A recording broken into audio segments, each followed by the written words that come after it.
হিমন্ত বিশ্ব শৰ্মা ডাঙৰীয়াৰ ওচৰত এটাহে বিকল্প যে কেনেদৰে AIDF গাড়ীৰ ভিতৰত তেওঁ কেনেদৰে তেল সোমাব পাৰে, কেনেদৰে আৰু তেল দিব পাৰে। এয়া হ'ল হিমন্ত বিশ্ব শৰ্মা ডাঙৰীয়া একমাত্ৰ এটাহে ৰাজনৈতিক কৌশল।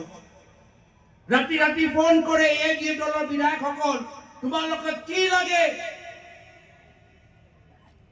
তোমালোকে কি বিচাৰা, কোনো সীমা নাই, মোৰ ফালৰ পৰা মই নিজৰ তিজৰি খালী কৰি দিছো, যি তুমি বিচাৰা মই তোমাক দিম, কিন্তু তোমালোকে AIDF দল আহা আৰু মোক বচোৱা।